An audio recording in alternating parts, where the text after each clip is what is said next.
Cahaya Quran lebih kentara dari semua cahaya yang ada.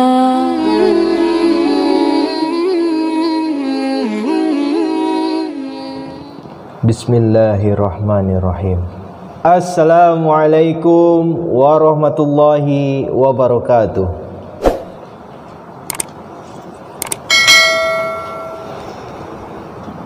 A'udzu billahi minasy syaithanir rajim. Summa afidu min haitsu afadhan nasu wastaghfirullah. Innallaha ghafurur rahim. Aku berlindung kepada Allah dari godaan syaitan yang terkutuk. Kemudian bertolaklah kamu dari tempat bertolaknya manusia dan mohonlah ampunan kepada Allah. Sesungguhnya Allah Maha Pengampun, Maha Penyayang. Tafsir nomor 237. Jika summa diartikan dan, sedangkan kembali yang disebut dalam ayat ini mengacu kepada perjalanan kembali dari Arafah, maka annas akan berarti orang-orang lain. Tetapi jika kata summa diartikan kemudian dan kembali tersebut di sini diartikan mengisyaratkan kepada perjalanan kembali dari Masy'arul Haram, maka annas akan berarti semua orang, dan kedua arti ini didukung oleh tata bahasa Arab. Tafsir nomor 238. Sebelum Islam lahir, kaum Quraisy dan Banu Kinanah yang dikenal sebagai Hums tidak ikut dengan para peziarah lainnya ke Arafah, tetapi berhenti sebentar di Masy'arul Haram menunggu untuk bergabung dengan orang-orang yang pulang dari Arafah. Dalam ayat ini dan ayat sebelumnya, mereka itu diminta supaya tidak berhenti di Masy'arul Haram, melainkan harus terus menuju Arafah dan berbuat seperti yang dilakukan oleh orang-orang lain. Sesudah kembali dari Arafah menuju ke Masy'arul Haram, para peziarah harus terus menuju Mina, tempat hewan-hewan kurban disembelih, dan dengan demikian berakhirlah keadaan ihram. فَإِذَا قَضَيْتُم مَّنَاسِكَكُمْ فَاذْكُرُوا اللَّهَ كَذِكْرِكُمْ آبَاءَكُمْ أَوْ أَشَدَّ ذِكْرًا. فَمِنَ النَّاسِ مَن يَقُولُ رَبَّنَا آتِنَا فِي الدُّنْيَا وَمَا لَهُ فِي الْآخِرَةِ مِنْ خَلَاقٍ. Maka apabila kamu telah menunaikan cara-cara ibadah hajimu, maka ingatlah Allah sebagaimana kamu mengingat bapa-bapakmu, atau mengingatnya lebih banyak lagi. Dan di antara manusia ada yang berkata, wahai Tuhan kami, anugerahilah kami kesenangan hidup di dunia ini, dan tidak ada baginya bagian di akhirat. Wa minhum may yaqulu rabbana atina fid dunya hasanatan wa fil akhirati hasanatan wa qina azabannar. Dan di antara mereka ada yang berkata, wahai Tuhan kami, berilah kami kebaikan dalam kehidupan di dunia dan berilah kami kebaikan di akhirat, dan peliharalah kami dari azab api. Tafsir nomor 239. Ayat ini menyebut golongan orang dengan upaya-upaya dan hasrat-hasratnya tidak hanya terbatas pada dunia ini. Mereka mencari segala yang baik dari dunia ini dan pula segala yang baik dari alam ukhrawi. Hasanah berarti pula sukses. Doa ini sangat padat dan Rasulullah SAW amat sering mempergunakannya. Ulaika lahum nasibum mimma kasabu wallahu sari'ul hisab. Mereka inilah yang akan memperoleh bagian sebagai pahala dari apa yang mereka usahakan, dan Allah Maha cepat dalam menghisab.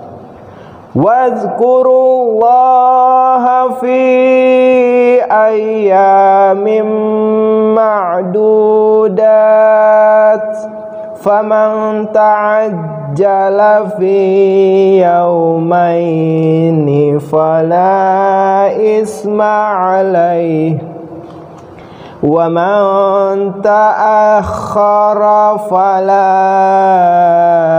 isma alaihi liman ittaqa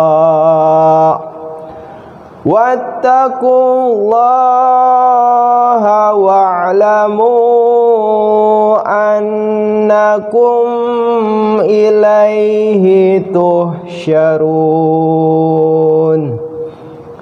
Dan berzikirlah kepada Allah dalam hari-hari yang ditentukan.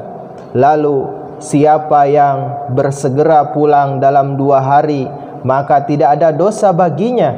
Dan siapa yang memperlambat kepulangannya, maka tidak pula ada dosa baginya. Petunjuk ini bagi orang yang bertakwa. Dan bertakwalah kamu kepada Allah, dan ketahuilah bahwa kepadanya kamu akan dikumpulkan. Tafsir nomor 240. Jumlah hari yang ditetapkan ialah hari ke-11, hari ke-12 dan ke-13 Zulhijjah, yang pada waktu itu para peziarah diminta untuk sedapat mungkin tinggal di Mina dan mempergunakan waktu dalam zikir ilahi. Hari-hari itu disebut Ayyamul Tasyrik, yakni hari-hari kecemerlangan dan keindahan. Tafsir nomor 241. Dasar tujuan menunaikan ibadah haji adalah pencapaian takwa atau ketakwaan, yang justru dengan kata itu pula lah Al-Quran memulai perintah-perintahnya mengenai ibadah haji dalam surah kedua ayat 198. Dengan demikian Al-Quran menegaskan bahwa melakukan upacara-upacara tertentu hanya secara lahiriah semata-mata adalah sia-sia belaka bila tidak disertai jiwa ketakwaan yang harus mendasari segala amal manusia. Tafsir nomor 242. Berbagai objek dan tempat yang memainkan peranan penting dalam ibadah haji disebut dalam Al-Quran sebagai sya'aril Allah atau tanda-tanda ilahi, yang berarti bahwa kesemuanya itu hanya dimaksudkan sebagai perlambang untuk mengesankan kepada alam pikiran para peziarah makna yang lebih mendalam. Ka'bah yang di sekelilingnya ribuan peziarah melakukan tawaf atau mengelilingi Ka'bah, dan ke arah itu semua orang muslim menghadap pada waktu mendirikan solat di mana saja mereka berada, mengingatkan pikiran mereka kepada keesaan ilahi dan keagungan Allah Subhanahu wa ta'ala. Hal itu mengingatkan mereka pula kepada kesatuan umat manusia. Perbuatan berlari-lari antara Safa dan Marwah membuat orang-orang yang berziarah terkenang kembali akan kisah yang merawankan hati tentang Siti Hajar dan Ismail alaihi salam, lagi mengingatkan kepada mereka betapa Allah subhanahu wa ta'ala menjamin hamba-hambanya yang tiada berdaya itu sekalipun di padang pasir yang demikian sunyi. Mina berasal dari kata umniyah atau tujuan atau hasrat, memperingatkan si peziarah bahwa kepergiannya ke sana ialah dengan tujuan atau hasrat bertemu dengan Allah subhanahu wa ta'ala. Masy'arul Haram yang berarti perlambang suci mengisyaratkan bahwa tahap terakhir sudah dekat. Arafah memperingatkannya bahwa ia telah mencapai tahap makrifat, dan ihram memperingatkannya kepada hari kebangkitan. Seperti kain kafan pembungkus mayat, orang yang menunaikan ibadah haji hanya mengenakan 2 helai kain tanpa dijahit, sehelai untuk bagian atas tubuh dan sehelai lainnya untuk bagian bawah, dan ia pun tak bertutup kepala pula. Keadaan itu memperingatkannya bahwa ia seolah-olah bangkit dari kematian. Berkumpulnya para peziarah di Arafah melambangkan pemandangan pada hari kebangkitan orang-orang sekonyong-konyong dibangkitkan dari kematian dengan berselubung kain putih dan berkumpul di hadirat Tuhan mereka. Hewan-hewan kurban merupakan peringatan akan pengorbanan besar yang dilakukan oleh Hazrat Ibrahim alaihi salam terhadap putranya Hazrat Ismail alaihi salam, dan pengorbanan itu mengandung pelajaran dalam bahasa perlambang bahwa manusia senantiasa harus siap bukan saja untuk mengorbankan dirinya sendiri, tetapi juga mengorbankan kekayaannya, harta bendanya, dan bahkan anak-anaknya di jalan Allah. Alhamdulillahirabbil alamin. Jazakumullah ahsanal jaza. Wassalamualaikum warahmatullahi wabarakatuh. Cahaya Quran lebih kentara dari semua cahaya yang ada. Sucilah dia dari siapa datangnya ini lautan cahaya. Wahai Ilahi, Quranmu ini suatu alam berwujud sendiri.